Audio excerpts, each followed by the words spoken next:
One, two, ladies and gentlemen. This is the latest episode of the Preach Jacobs podcast. I'm your host, Preach Jacobs, and we are sponsored by SoulHAUS at the Koger Center for the Arts.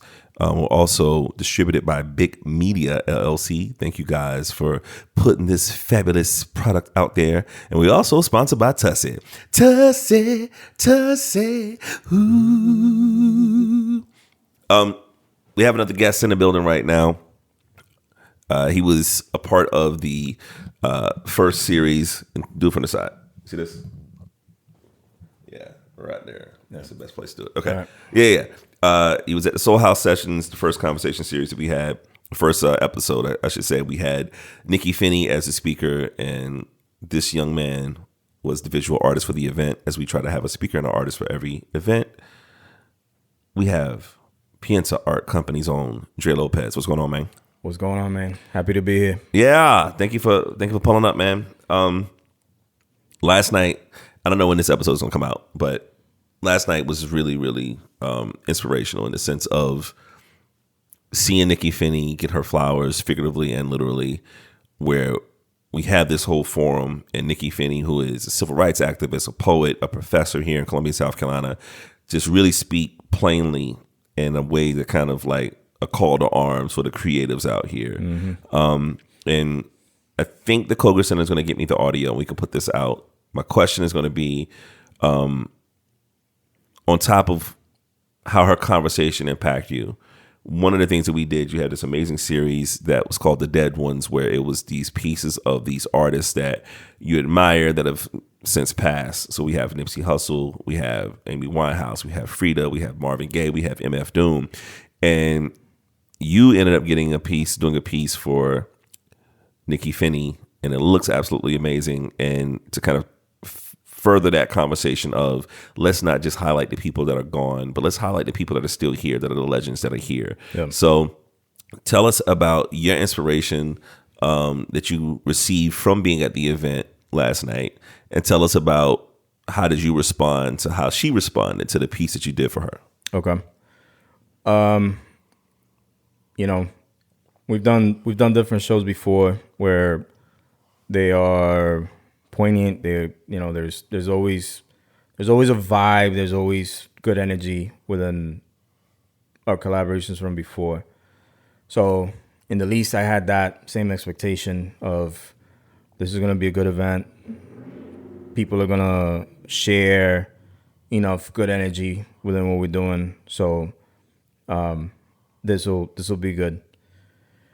When the show happened, as it developed, the energy that Nikky took was very much, one of the first things that she said was, this is not, like, I'm not going to handle this like entertainment. Yeah, this ain't entertainment. Yeah, I ain't here to entertain you. I'm not here to entertain you.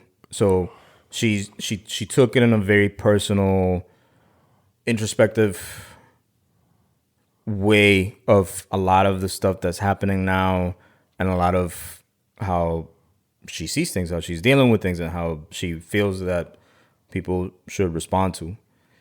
And it was an intense ordeal because she was so raw, she was so personable. I had a conversation with her at the beginning of the show, before the show started, and we talked a little bit about our mindset within some of the things that she was delving into within the show, and she delved into it into such an amazing way that it hit me. It definitely hit majority of the crowd, if not everybody. I talked to enough people at the end of the show, and they were so moved and touched in such a real way. Yeah, and I think that what's really dope is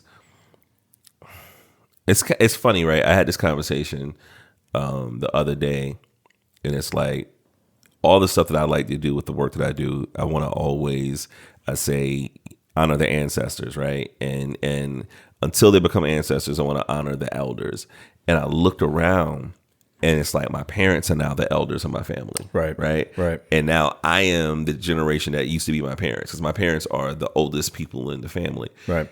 When it comes to this motherfucking art scene in Colombia, Yeah. I'm like, oh, there's opportunities to respect the elders like the Nickys. But in some regards, people are looking like us as we're the elders, right? So how does that happen where Nikky, one of the things she said was like, look, man, she told this amazing story about this artist, this African woman that passed away that was working with this organization. She's from Switzerland. And she was talking about in Swiss culture, everything is bank related, everything is money related. Yeah. And she said, this woman said, you know what, this doesn't speak to my heart. I don't care about a profit. Yeah. Right. And as much as I believe and lean into, if we're artists, let's figure out a way to speak our truths and be artists first and foremost. How do you figure that balance out of being an artist, trying not to worry about finances, but be like, fuck it, I got to figure out finances? I mean, I think that times have changed a bit, where a lot of the stuff that she touched on within this this part of the conversation and in this specific context is where, because of the political, like social political minute that we're living in, we have to think as creators about what we're doing in a more personal, more pointed way. And as creatives that are continuing to try to make a living doing this thing, but also being true to what our calling has been within creating art, creating whatever it is that we do, I think a lot of what I took from the conversation definitely had to do with understanding our place in time, where we have to do more towards the actual social political conversation. Yeah. Like the profit thing, like we still have to make a living, so we have to be aware to a degree. But at the same time, we are in a place that artists of all kinds, visual artists, poets, songwriters, singers, producers, movie makers, whatever, writers, our calling all of a sudden is shifting a little bit more towards how we're affecting what's happening around us. Yeah. It's difficult. It's difficult to balance some of that, as in my experience as a brown male, as a black male in the South, be professional and get people to like want to do these things with you on a professional level, while at the same time not selling yourself out, while at the same time still having a voice that is responsible to the community that we're in the middle of. Yeah. You know what I mean? Like we are, like you said, like we're not the elders. Yeah. But we have been doing this for long enough that a lot of the younger people, creatives, or just black and brown people that might be looking towards us to have some of these same voices growing in it. So, I can't say that I know the exact formula. Yeah. Yeah. But it has become a lot more apparent to me that because the times are what they are, the shift towards being more socially responsible to your community needs to be a heavier thing within how I do things. Absolutely. I think I don't think you need to trade being artistic to also speaking out against social issues and things that's going on. And speaking of which, for people that enjoyed the conversation that we had at the Koga Center for the Arts with our SoulHAUS Sessions episode 1 with Nikky Finney and Dre Lopez, we have the next date that is going to be September the 10th, and we're going to have Chef Amethyst Ganaway, an artist to be determined. We're working on some fly shit, so we'll keep you posted on that. But the tickets are available right now on KogaCenterfortheArts.com. You can follow me on all the Instagrams and social media stuff to find that as well. Also, I want to say a shout out to a sponsor for the podcast and also a sponsor for these events. Shout out to Miss Ledbetter, as she is a participant with Curated Wine Group out of Charleston, and every time we do one of these conversations in the podcast, they're gonna provide us with some spurts to get things vibing. So shout out to what they donated to Dre yesterday as the artist, the Calleja. Did I say that right? You said that right. Look at that, you said man. That right. Look at that, man. Look at that. I can read, motherfucker. Calleja Tequila Blanco. It is each bottle is individually hand-blown glass made from recycled Mexican Coke bottles by local artists. So, yeah, let's figure this out. Let's see what this tastes like.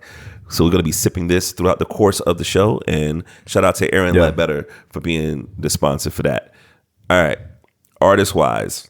And I know I've known you for a long time, so it's sometimes it's difficult to like figure out the questions that I think that people don't know you want to know about. Okay. Here's how I'll apply it to what you do as a visual artist. I have this pet peeve with people that I know that listen to music and brag about their playlists on Spotify or Apple Music. Because people are like, oh, I love music. I listen to music all the time, all this shit. Right. That's cool. But it's somebody that works in record stores and somebody that's a musician that makes music. I'm always trying to tell the community, if you really want to support a musician, just streaming their songs don't mean shit. Yeah. You need to buy something that they're selling. Yes. Right? Yes. What is the visual artist equivalency of that, where people think they're supporting you in some regard, but they're not doing what the artist needs them to do? It's the same idea. It's the same idea where you need to buy some of the physical product that's being created. You know what I mean? Yeah. Like with musicians and rappers and producers and all that, you know, you put out records and it's like if you buy independently, it supports the artist. Mm-hmm. You know, the streaming shit, you know, like that formula has already been talked about, where fractions of pennies on the dollar for whatever amount of streams don't do shit for the artist. You know, like they're using us to take money. Mm-hmm. As a visual artist, you know, it's like if you're creating paintings, if you're creating illustrations for graphic novels, if you're setting up shows that have to do with like sketches and studies, whatever. The point being, supporting the artist directly is the best way to actually support the artist directly. You know what I'm saying? Like, absolutely. It matters. You know, we've had I don't know how many shows in Colombia for so many years, and one of the biggest complaints we've had throughout is the idea that, like, you know, people come out to support you in essence, but then they don't buy the work. Yeah. You know, and it's like, yo, I love seeing people come out. I love seeing people just be there. But at a certain point, if you're not putting money in the pockets of the artist, you're not actually helping the artist. You're just sitting there for a circle jerk. You know what I'm saying? You know what? And I think this opens it up a little bit deeper, right? Because to me, I'm more concerned with the conversation of this, right? It's not just the issue of people not buying the art. Right. I get frustrated when people can afford the art. Yeah. And then they try to be assholes to the artist. Example, I'm not going to say his name, but you know, we had that conversation where, you know, when the galleries open on Lincoln Street, old buddy, this guy that comes into the gallery, older white gentleman, has, you know, the money because he has a business that he just sold, and he's bragging about this business that he sold. Right. And it got to the point where he's like talking to me, and he's just basically like, hey man, I'm working for this event that's out of town, and we want to have like a gift bag, and with the gift bag we want to have stickers in the gift bag. Right. I really love this artwork that Dre did, because you had a painting in there that he was a fan of, and reasonably priced, right? Sure. Where I'm like, he's the guy that's bragging about selling his business, always bragging about his money. You can afford this. And he's just like, what would it take for us to get this image on Dre's painting and put it on these stickers for this event? And I say to him, well, I don't know how he would feel about that. And as his art agent, I think he'd be really happy if you just bought his piece. For sure. Then he says to me, well, if I buy it, I can do what I want with it. And I'm like, that's not how it works. I'm like, nah, nigga, you can't. But I ain't say nothing because I'm kind of like, let me see where you go with this. Yeah. And he saw I wasn't budging with this. And somehow, some way, the guy kind of got an attitude with me about it. And I'm like, yo, dog, like, you wouldn't be doing what you're doing selling a business if you did shit like this for free. Yeah. Right? Yeah. And I'm not speaking on this dude's pockets, but the business that he sold, and as an older guy saying he retired, whatever, I think he can afford a piece of artwork that's $1,200 to $1,500. I mean, in my experience doing this for several years, a lot of the people that come out to these shows, not most of them, but a lot of them can afford to buy pieces. You know what I'm saying? Like, it's never been where the majority of artworks, original artworks especially, are being sold at ridiculous prices. You know what I'm saying? Like, everything has always been within reason. But then whenever it comes time to have these conversations, it always ends up being on some list of excuses, even especially from the people that can fucking afford it. And then those are the ones that also, if they're coming in from their own end trying to take advantage, because that's what it is, trying to take advantage of the artist, it's always downplaying what the money pay is supposed to be versus the idea of all these other benefits of exposure, or like just within what you said about this other guy, it's like, let's be real, even if you buy the artwork, we also have to talk about licensing, because now you're thinking about grabbing something that I did as an original, and you want to slap it on your product. And it's like, no, that don't mean that you can just buy the fucking thing and then all of a sudden say, I'm gonna do whatever with it. Like, that's not how it works. Like, there's such a low respect for creators that have not gotten to this like highest echelon. That's the only time that people don't even say shit like this. Yeah. Well, this is where, and this is why the talk with Nikky and I last night was so amazing, is, we talk about Toni Morrison a bunch. And Toni Morrison, when she talked about the white gaze, where it's basically, and you can interchange it, right? Because the white gaze is basically her saying that black creatives and black artists, they do work worried about what white people think about it. Right. And the white gaze as an author, she said, it's writing a book, having people think that the person reading the book is a white person. So there's a bunch of shit that you're explaining that you wouldn't have to explain to a black or brown person. Yeah. I say that thought is interchangeable, because I think sometimes that as creatives here, there's this ideal of appealing to the people that have the money or the people that have the resources, which always aren't the people that support the artistic community the most. And I think that because what happened with this guy that came to me with this shit is that he acted like he was mad at me. And I'm like, of course. Dog, like, how could you, even if you are upset, how could you disagree with the business acumen? Because you wouldn't do this, right? But the idea is literally in those moments is the reaction of, wait. I'm the one that's telling you that I'm going to give you something. You're just an artist. Yeah. I'm doing you a favor. How dare you talk about this? It's more than that. I don't think the currency he believes is exposure. I think that's code word for white proximity. It's sure, like, yeah. I'm gonna have you around some white shit. Isn't that what you think is success? Right. Isn't that what you think is how you've like crossed over? Like the whole terminology crossed over, right? And we was talking about this yesterday with Nikky. And I joke about this with Miles Davis. If you look at Miles Davis, there was an album by Miles. I forgot the name of which album it was, but they had a record where it was like, let me find it. They had a record, Miles Ahead, his album Miles Ahead.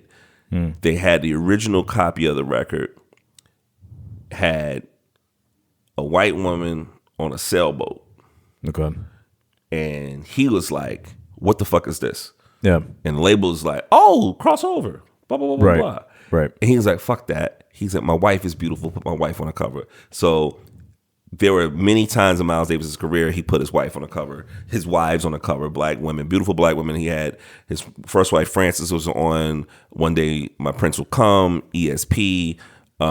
His other wife, Betty Davis, is on a few album covers. He ended up marrying Cicely Tyson. She was on the album Sorcerer. But the point of him saying is, yo, man, why would you, as a black man that got a black wife, why you gonna put some white woman on here thinking that somehow I'm gonna sell more records if they see a white woman on the cover? Yeah. And so what I think ends up happening is like people thinking like, oh, I gotta be near this or in proximity of this to be successful. And I heard you talking earlier today when we was hanging around here that there's this challenge of, as a creative, you haven't had time to do shit that you want because you're constantly, if we're talking about money, Yeah. doing stuff that other people are asking you to do. Yeah. If someone said, here's a check, what creative art endeavor would you want to do right now? I think as a creative, at a certain point, maybe it could be early, maybe it will be later, you come to understand that a lot of your highest premium that you put out is your brain, is your very specific sort of creative thought process, you know. And having worked as a professional illustrator, professional graphic designer, done fine art as well, whenever you're creating other people's work, it's a contract of my skill with your vision, which is fine. That's all good. Like, I'm still creating. I still get satisfaction out of that to a certain degree, and I get paid, right? Yeah. Hopefully you get paid the right amount of money, which is also another conversation. If you end up spending, which this is my case, you spend so much time creating other people's vision, your vision is not being put out there because you don't have any time for that shit. Yeah. Especially if you're a creative, a professional creative, as a freelancer, as your own company, whatever, you are taking contracts to pay bills. And if you're working for yourself, it's a 7-day-a-week thing, working long hours. So you don't have time to devote to your craft for yourself. You don't have time to practice. You don't have time to do it for fun.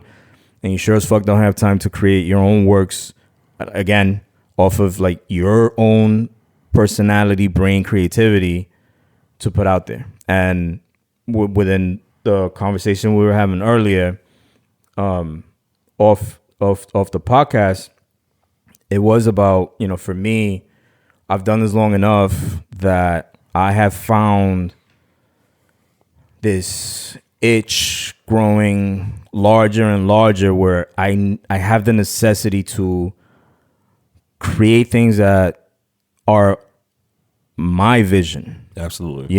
And I'm objective. And again, I still get satisfaction out of just creating, but I am in a place where it's that much more important for me to know that I am leaving works behind.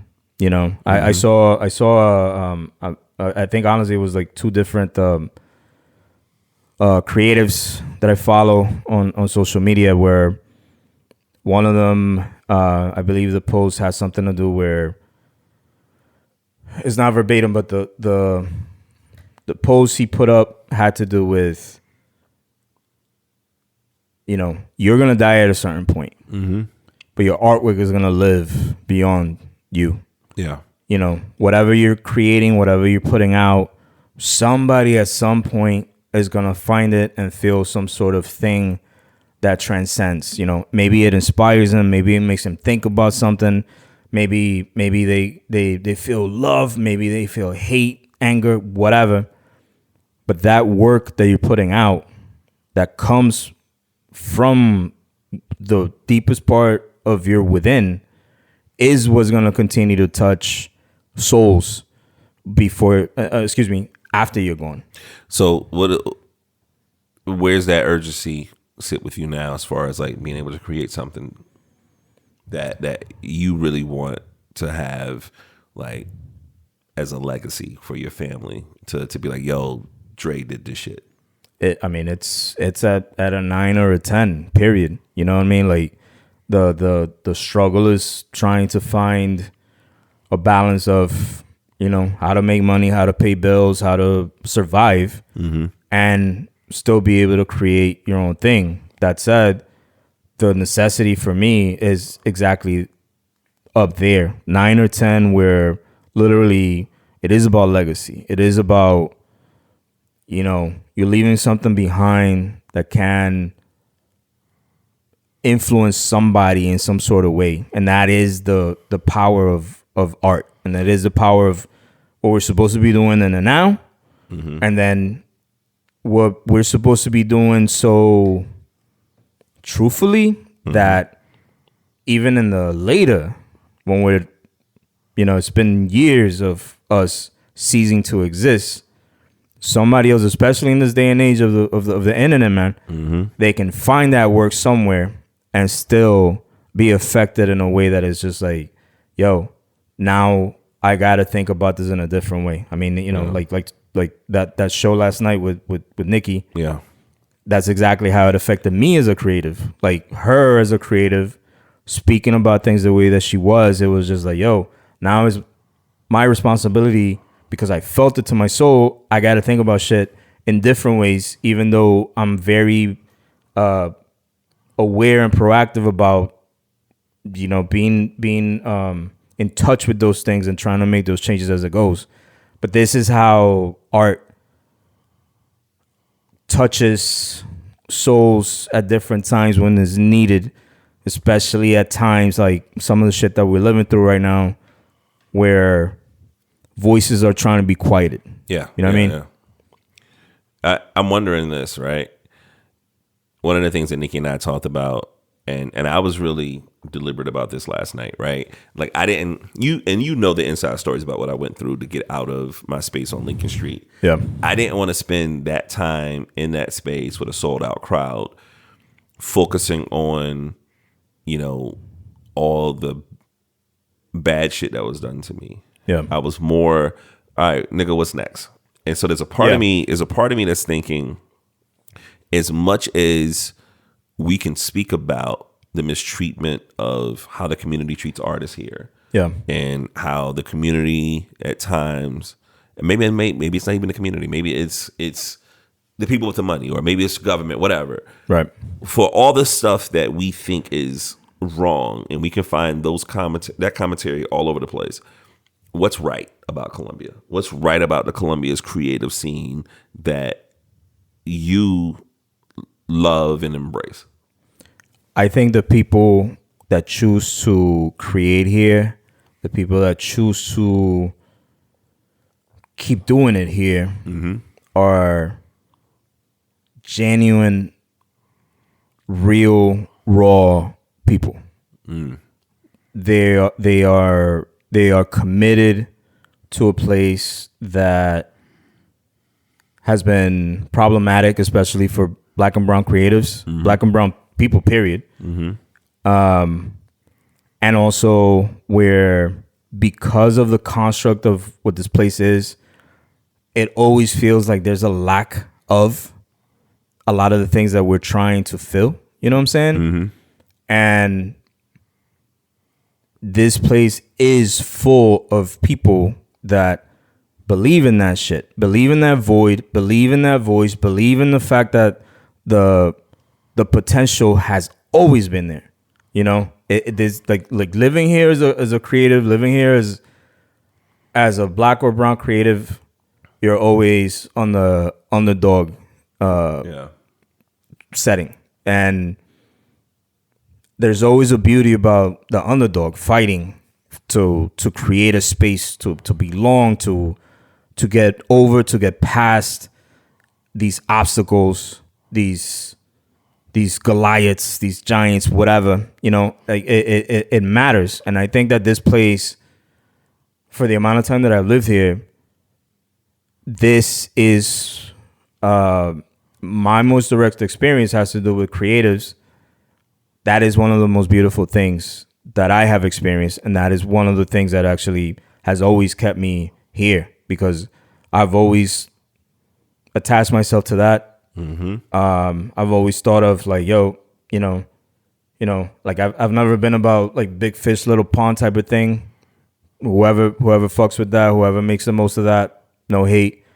But for me, it's always been more about like, there is a void that needs to be filled, and I want to be a part of something. And being here in Colombia, experiencing so many years, so many people that believe it, that are passionate, that a lot of them are brilliant within what they do. It makes it easier for me to be like, yo, I'm not alone with this shit. And if they're seeing something, how I might be seeing something, then this is all worth it. So what's the thing that you want to do artistically right now? Like, what's the thing that's on your wish list as an artist? You know, if I can figure out timing, if I can figure out finances and all that, I think that I definitely want to have a couple of art shows of my work. You know, whether, you know, the easiest, shortest thought has to do with this Dead One series. You know, these portraits. I do enjoy doing them. I mean, obviously, there's so many creatives that have affected me that I can be inspired by. But there's also a couple of other thoughts I have to create fine art shows.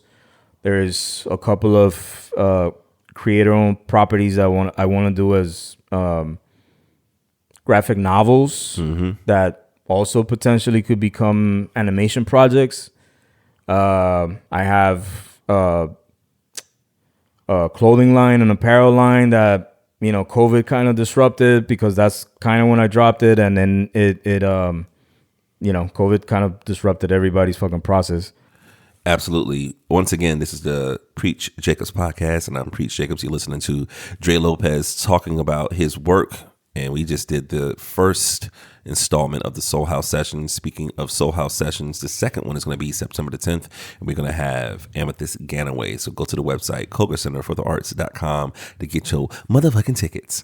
One of the things that I thought was really, really important was going over to the Coga Center and having that as the art space, them embracing the programming. And one of the programs that we did at SoulHAUS on Lincoln Street that I really, really love was when we did Oh Snap. Tell us about that concept, and I think we're going to try to do this again in the very near future. Yeah, no, that's exactly what we're talking about, and that's the thought. Oh Snap was an idea between my brother and I, Sammy Lopez. You know, we're what up? PIENSA, our company. The idea was to create a pop-up market that's accessible for young or older creatives that have works that are cheaper, that are easily accessible to the community. You know, both between Black and Brown, where a lot of times in the art scene, in the fine art scene especially, it's difficult to buy artwork. You know what I'm saying? Because it's always priced out of normal people's budgets. Oh Snap was an idea to allow for creatives that are doing dope work, that want to connect with the community, and that they want to sell things that are at a good price point and an accessible price point. And within the idea of the market thing, it was also to like dress down what a fine arts gallery is supposed to be. Yeah. The people turning their noses onto, you know, prints, because not Prince is in Purple Rain, but Prince, right? Where it's like you have people that are snobs. It's like, oh, if it's not an original, I don't want it. But that's how I got into investing in artwork. Like, that's how I got into being able to get something on my walls. I deserve to have shit on my walls as much as the person that has a bunch of money. So I think, oh snap, in the times that we've done it, for you guys to curate this vibe of local and regional artists to be a part of the vending process, and there's music and there's like refreshments, but like there's an opportunity to kind of like really get a chance to meet artists that are selling work, doing work. And it's also, I think it's important between, with you and your brothers, like y'all the ones that pick the artists that come out for it. And I think that when people trust y'all's taste, that's a big part of why people want to support. Like, all right, I fuck with PIENSA. If you say this person deserves to be here, we're going to give them a shot. And I think that's a big part of what needs to be done with the artists and their platforms in the community. Yeah, I mean, I'm grateful for that because, as long as we've been doing shit together, a lot of the emphasis has always been on, no matter how accessible, no matter, the amount of people that can fit in a space, big or small, it's, we're giving you quality work. Absolutely. Period. Like the shit that we're doing, the people that we're collaborating with, it needs to always vibe of that same mindset of high quality, and not high quality in an unaccessible way. Yeah. High quality in a way that is just like, it's us, like the old snap pop-ups literally have been like really close to the ethos of the DIY shit. DIY to me has always been hip hop community, punk community, skateboard community, like all of that is literally like, it's just little old us doing things for the rest of us. So that we can all share in this thing, and I think that matters within how a lot of things are shifting nowadays. Like I've literally been seeing and reading a couple articles within the last 2 weeks, 3 weeks, that the fine art structure of the big gallery, the big fancy galleries, all over the world and shit that represent all these artists, and it's like millions of dollars per piece and blah, blah, blah. That shit is dying. Yeah. A lot of the smaller independent galleries and the pop-ups and the markets and all of that have is deconstructed and destroyed a lot of that previous structure, because people want to collect art, people want to support the communities. You know what I'm saying? So like being able to tap into that, that ethos of literally the cultures that I grew up out of. Yeah. It's everything, because it's what's mattering now, as not to get super political in this shit, but the idea of the separation of classes within how some of us are not these motherfucking billionaires and millionaires and all that shit. We also still are the ones that are driving this, and it's important to create these spaces. I would love to be 100 Air right now, and I think what you're saying is really hilarious, because it's like you would see people with the money investing in these artists and like, oh, this person comes from the gutter, you know what I mean? It's like, oh, okay. I always call it the Basquiat and Warhol theory, where it's just like, did Basquiat need the cosign of this old weird white guy to make sure he amplifies his work? Right. And we had conversations about your Basquiat thoughts, but we're gonna get into it. But I think we talked long enough, and fuck it.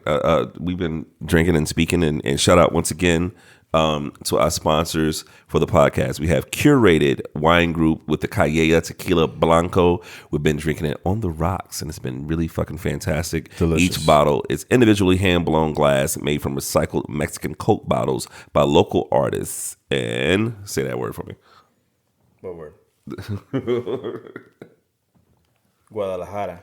That's right. That's where this motherfucking tequila came from, because I wasn't about to fuck that up. But anyways. All right. Phonetics, motherfucker. Phonetics. Yeah, I wasn't going to read it slow on this podcast. I'm already blind and there's no light in here. Anyways, this is what happens when you shoot in your house or recording your house. Tell the people where they can find you if they want to stalk you on socials and all that good stuff. The socials, primarily infidel underscore Castro underscore X. That's where I put a lot of my stuff. If you're on Facebook, it's just Dre Lopez, and also PIENSA Art Company. PIENSA Art Company is also on Instagram. We've been low key on the socials recently, but that's because we're just preparing a whole bunch of shit. So we're planning on being more active within the next 6 months or so. All right, fuck it. We got some shit to do. And once again, for you guys that came out to the first SoulHAUS Sessions at the Coca Center, it was a treat with Nikky Finney and Dre Lopez's artwork. Check out all the socials. You'll see that in there. And I think we're going to get these pieces back in the SoulHAUS Gallery. So it's going to be on the 3rd floor, SoulHAUS Gallery. Also going to have some stuff on the columns on the 1st floor. So please, please, please check and support the art and the artists for SoulHAUS Art Gallery at the Coca Center. And speaking of at the Coca Center, we're going to have the next volume of the SoulHAUS Sessions, September the 6th, where I'm speaking to Amethyst Ganaway, chef extraordinaire, journalist, and all around great vibe of a person. This is the Preach Jacobs podcast. Thank you guys for listening. Y'all can follow me, Preach Jacobs, on all social medias. Stalk me, send me money, call my mama. I don't know. We'll talk to you soon. We're going to drink this tequila. Fuck you. Peace. Yeah.